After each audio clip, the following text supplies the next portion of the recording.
Et si je te disais que les humains ne sont pas les seuls à savoir utiliser des outils? Dans le règne animal, certaines espèces font preuve d'une intelligence et d'une créativité fascinantes. Elles fabriquent, choisissent et manipulent des objets pour se nourrir, se défendre ou même communiquer.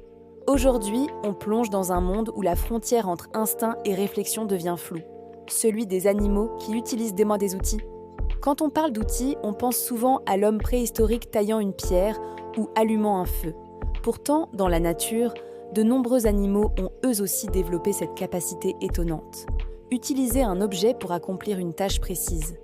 Ce comportement prouve une forme d'intelligence pratique, de planification et même de transmission culturelle. Oui, certains animaux apprennent ces gestes en observant leurs congénères.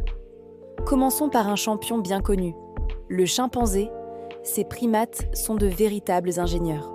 Ils fabriquent des tiges pour attraper les termites dans les termitières, utilisent des pierres pour casser des noix et parfois même des feuilles comme éponges pour boire de l'eau. Ce qui est fascinant, c'est qu'ils enseignent ces techniques à leurs petits, montrant ainsi une véritable culture du savoir.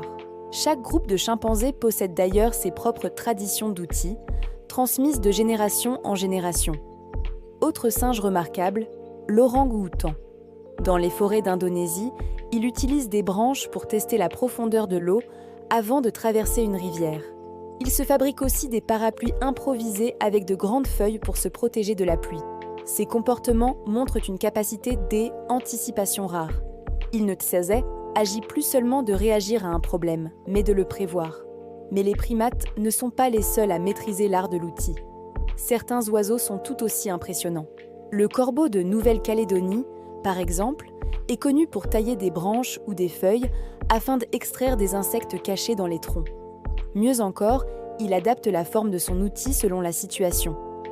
Des études ont même montré que ces corbeaux comprennent la relation de cause à effet et peuvent utiliser plusieurs outils à la suite, comme un véritable mécanicien. Et que dire des pies, perroquets et casse-noix? Leur comportement témoigne d'une mémoire et d'une logique complexes. Certains oiseaux utilisent des épines ou des brindilles pour défendre leur nid. Des autres déposent des pierres dans l'eau pour faire remonter la nourriture à la surface. Un comportement digne d'un petit scientifique. Les éléphants, eux aussi, ont un rapport fascinant aux outils. Ils se servent de branches pour chasser les mouches, déloger des fruits trop hauts ou même se gratter le dos. Leur trompe, à la fois puissante et fine, leur permet une manipulation d'une précision incroyable.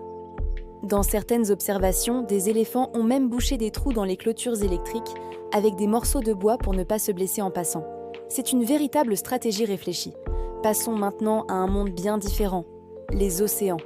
On pourrait croire que les animaux marins sont moins enclins à fabriquer ou manipuler des objets, et pourtant, les loutres de mer utilisent des pierres plates pour casser les coquillages. Elles posent la pierre sur leur ventre et frappent le coquillage dessus, exactement comme un artisan au travail. Mieux encore, certaines gardent leur outil préféré dans une poche de peau située sous leur bras. C'est une preuve évidente de mémoire et de préférence individuelle. Les dauphins aussi ne sont pas en reste. En Australie, des dauphins femelles ont été observés en train de placer des éponges sur leur rostre, leur nez, pour se protéger lorsque elles fouillatillent le sable à la recherche de poissons. Ce comportement, transmis de mère en fille, montre une nouvelle fois une forme de culture animale. L'utilisation d'un objet pour se protéger ou améliorer une technique de chasse est une preuve d'intelligence rare. Et même dans les insectes, on retrouve cette créativité. Les fourmis, par exemple, utilisent parfois des fragments de feuilles ou de sable pour transporter de la nourriture liquide. Les guêpes construisent des nids complexes en mâchant du bois pour en faire une sorte de papier naturel. Ces comportements, bien que guidés par l'instinct, montrent que la nature regorge de solutions ingénieuses et adaptatives. On pourrait croire que ces comportements sont isolés, mais en réalité, ils traduisent une évolution parallèle de l'intelligence. L'utilisation des outils N n'est pas réservée à une seule espèce ou à un seul milieu. C'est une réponse universelle à un besoin. S'adapter, survivre, apprendre. Mais ce qui rend le tout encore plus fascinant, c'est la transmission. Un jeune chimpanzé apprend à tailler une branche en regardant sa mère. Un jeune dauphin imite les gestes d'un adulte. Cela signifie que ses comportements peuvent évoluer, se perfectionner et même se diversifier au fil des générations. c'est ce qu'on appelle la culture animale, un concept longtemps réservé aux humains, mais désormais prouvé chez de nombreuses espèces. Alors, que nous disent dans ces comportements ? Que la frontière entre l'homme et l'être animal est bien plus fine qu'on le croit. Ces animaux prouvent que la nature est capable d'innovation, de réflexion et même de créativité.